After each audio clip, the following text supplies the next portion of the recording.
This video is on training 1950 census takers, or enumerators as they're called, and I'm going to show you more resources, including a real training session. So this should be a short but interesting video. So let me give you a short introduction and overview here. My previous 1950 videos included information on the qualifications and trainings of census enumerators. This video includes links to new material that I found online, or I put online, on the Enumerator Manual and Enumerator Workshop. One problem with YouTube videos is you can't edit them. You can't quite revise them once they're up.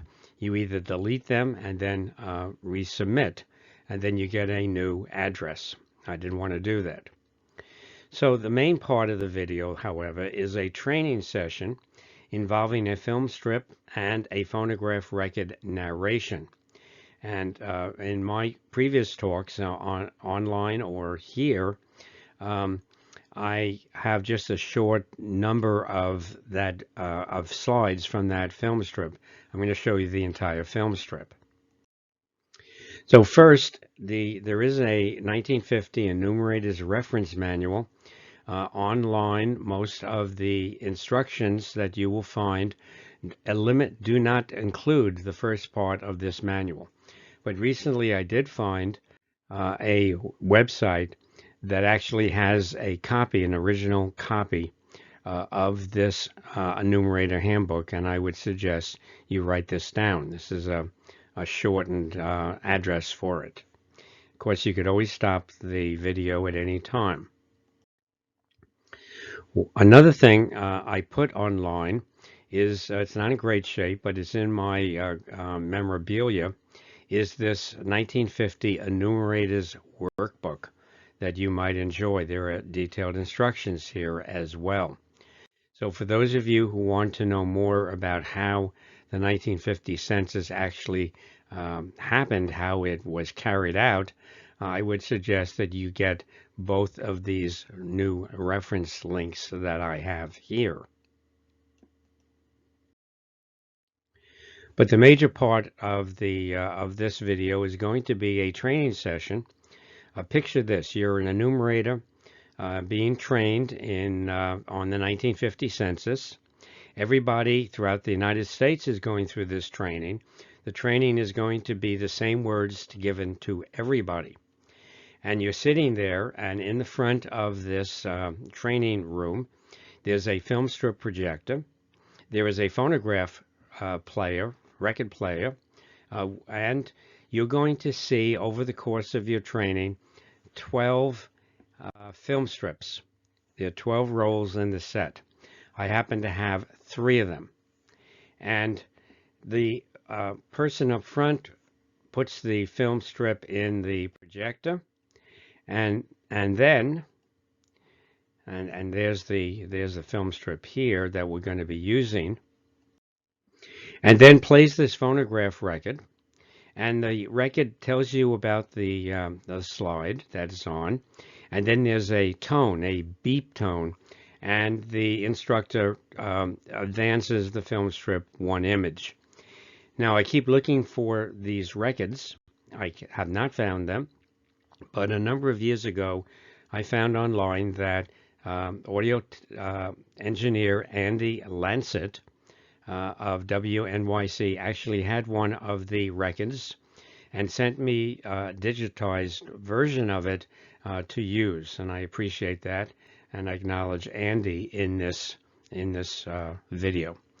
Okay, so what we're going to do is we're going to listen for the beep.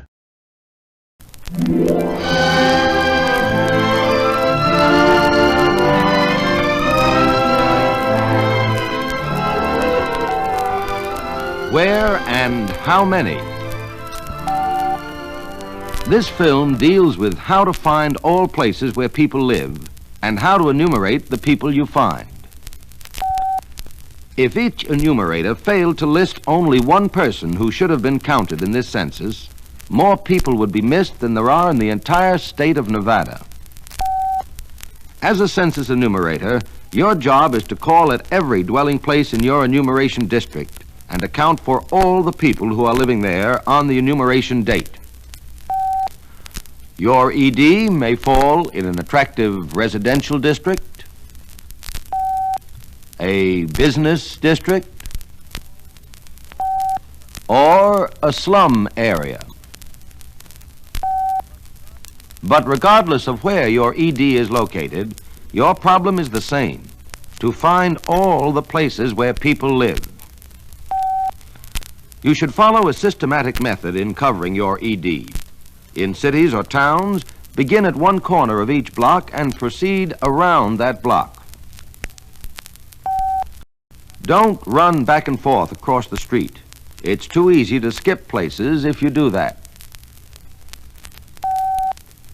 Be careful not to overlook out-of-the-way places, such as a house in an alley like this one. Look for and ask about living quarters in backyards and houses behind other houses. Look for and ask about basement, rear and side entrances and upstairs quarters in both residential and non-residential structures. You may find people in unexpected places. Be sure to go into stores and other business places and ask whether there are any living quarters in the rear, upstairs, or in the basement. When you come to office buildings or factories, find out if there are living quarters for watchmen, maintenance men, or other persons. In apartment buildings, churches, or schools, find out if there are living quarters for janitors, caretakers, or the like. Don't be misled by outward appearances. You're likely to find living quarters in garages, houseboats, and even railroad cars.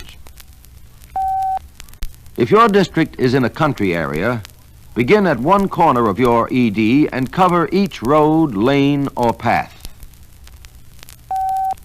Be on the lookout for such things as mailboxes or lead-in wires from electrical or telephone lines.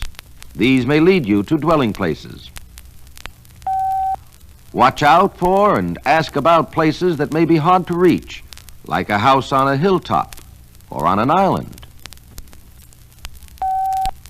At farms and ranches, look for extra houses in addition to the house occupied by the farm operator.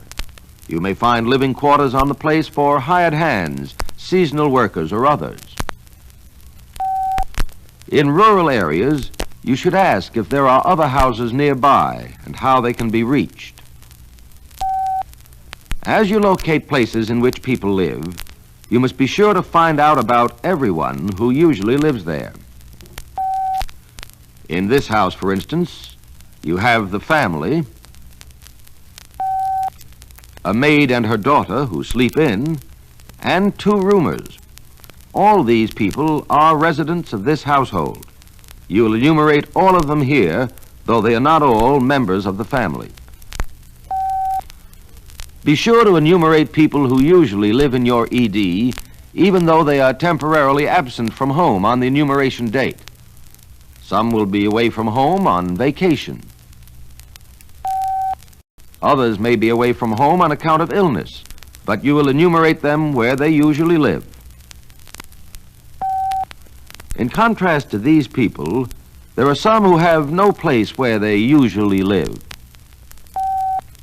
Circus people, for instance, never stay put very long in one place.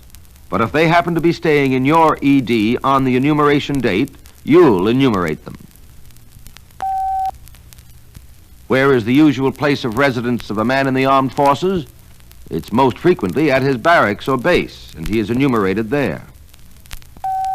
However, Sam is stationed so near his home that he lives there, so you'll enumerate Sam at his home, where he usually lives. What about students away at school?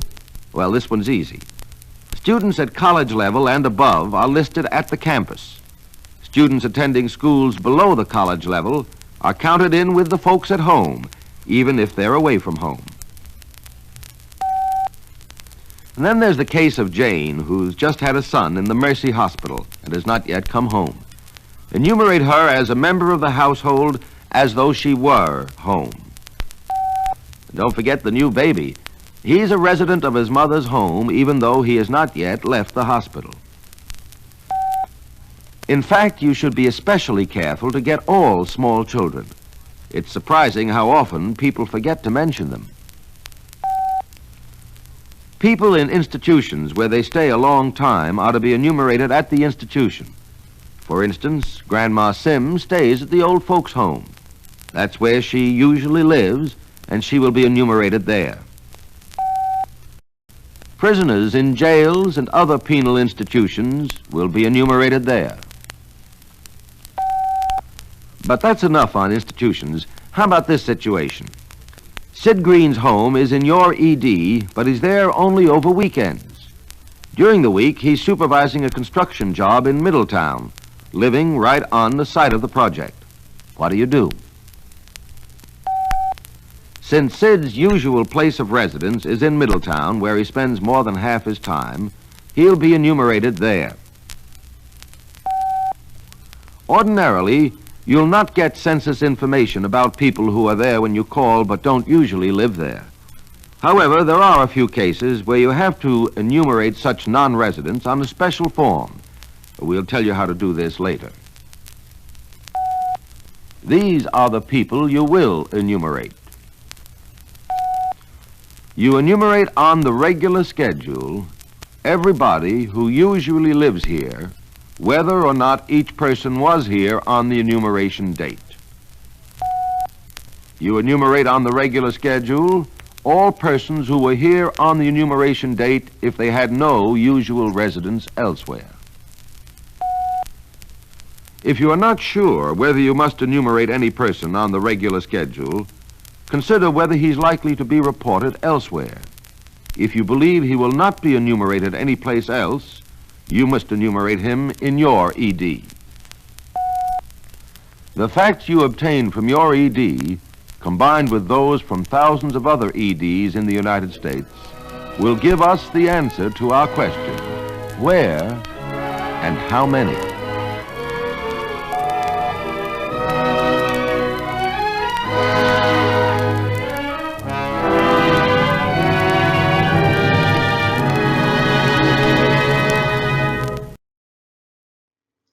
This has been another of my JDW talks.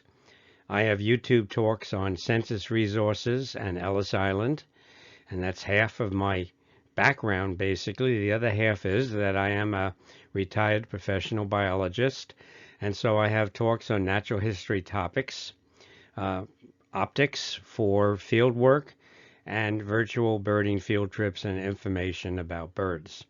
So I hope you enjoyed that, and remember that I have a number of 1950 talks on YouTube that should help you find information about that census, how to find people by location, and information about what to expect.